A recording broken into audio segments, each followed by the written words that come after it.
All right, high school football wrap-up time now, brought to us by Supercharged Foods, along with our very own Eric Rogers. I'm Rich Reynolds. Yeah, and the story of the week might not have even been the games. The story of the week might have been how the games were moved around thanks to Mother Nature. Floods were everywhere. Yeah, absolutely a disaster for some teams. Had to play on Thursday, some on Saturday. Some had games moved ahead, behind on Friday. It was a bit of a cluster, but the games did get in, and a lot of stuff to talk about. We'll start in the Big 8 Conference, and some noise being made by the Verona Wildcats. Hello, they're 2-0 and a big win over the Middleton Cardinals. That was a huge one. Right, that was a comeback win for the Wildcats and putting themselves in position not only to be tied in first place in the conference, but to make them names for themselves to say, hey, I know we were picked as one of the three favorites to win this conference, but we actually had to go out and play those games, and we did that. Coming back from a big deficit, it was a 22-21 Middleton lead late in that game. You come back and get a couple big touchdowns. Flanker, I would call him a receiver or a running back, but Hakan Anderson, technically in that wing T formation, is called a flanker, but he ended up leading the way with 3 touchdowns. He has 6 touchdowns on the season, by the way, Rich. That leads all positions in the Big 8, and a big reason why they won that game. 3 rushing touchdowns, 136 receiving yards as well, of a total 167. So, yeah, big game for him. Yeah, big stuff, and big stuff for the Wildcats. And we've seen this out of them before. They've had these starts to seasons, but then not finished it off. They've run into teams like Middleton and Sun Prairie that have kind of knocked them back. But this year, so far, so good. For the Wildcats to get started. So also in the conference, a big win for Madison Memorial. They're 2-0, and they pounded Madison La Follette the other night. A tough start to the season, especially for a first-year head coach. You think about facing Sun Prairie to start the year, maybe not too confident going in. You get that W. You go against La Follette. Now you're 2-0 against great teams. That looks a little bit different than just some of those maybe warm-up games that you would consider some of those games we've seen before.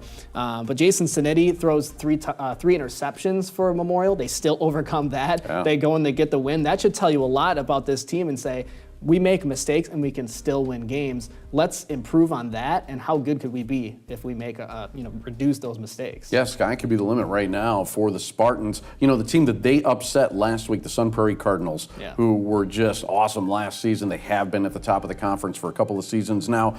Sun Prairie bounces back after a tough loss. They blanked Beloit Memorial 35-0. Maybe not a team that you're going to write home about, as far as Beloit Memorial, that historically has struggled a little bit in this conference, but Sun Prairie steamrolls them on First Responders Night as well. So you wear those special uniforms, get a fundraiser going, and help out all the trouble that Sun Prairie has had lately.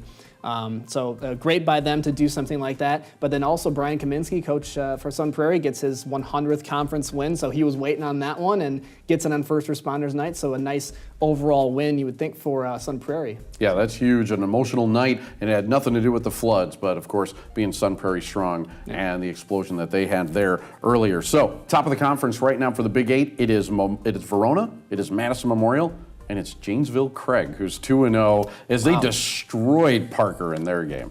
Well, we had 5 games. Looking at going through our schedule here, you get Sun Prairie 35-0 over Beloit, Craig 41-0 over Parker. But those games, we've had 5 games this week, Rich, that ended up teams weren't able to get anything on the scoreboard. And we're looking at this game now, and yeah, it's early in the season, but you start out 2-0, you start getting confidence no matter who those teams are, and Craig, they got a tough one next week against Verona, but, 2-0 teams going at it next week. But for this week, they feel pretty good. That'll be an interesting one for us. Our first game of the season. We are going to be in the Big 8 Conference. We're going to be over at Breese Stevens. Hopefully, it's not going to be underwater.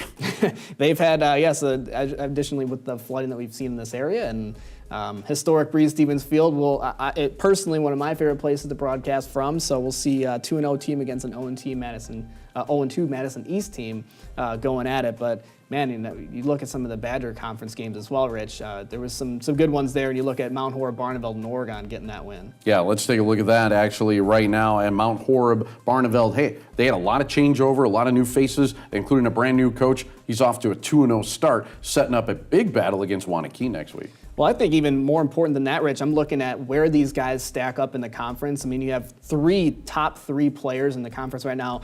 Quarterback Ethan Post is first in passing yardage. Caden Lee is first in receiving yardage. And then, what's his name? Winston is, he's second in the conference in rushing yardage. So they have some pretty good offensive weapons there for Mount Horeb-Barneveld. Yeah, absolutely. Big bounce back win to talk about as well. DeForest 47, Monroe nothing. That was huge. Madison Edgewood, you talk about teams getting blanked. Sauk Prairie gets blanked by Madison Edgewood, 21-0 as the Crusaders get their first win. MG's 2-0 as well with a big win over Portage. And that'll be a tough one too. Oregon losing to Mount Horeb-Barneveld. Oregon's going to be at MG, and as you said, Mount Horeb-Barneveld at Wanakee this next week. So yeah, some tough big games to look forward to. We will be covering, as we mentioned, Memorial and East at Bree Stevens, so we'll be sure to bring you that one. Yeah, another team that got blanked, Milton got blanked, a 6-0 loss to Reedsburg. How about Beaver Dam 61-8 over Fort Atkinson? Right. Wow.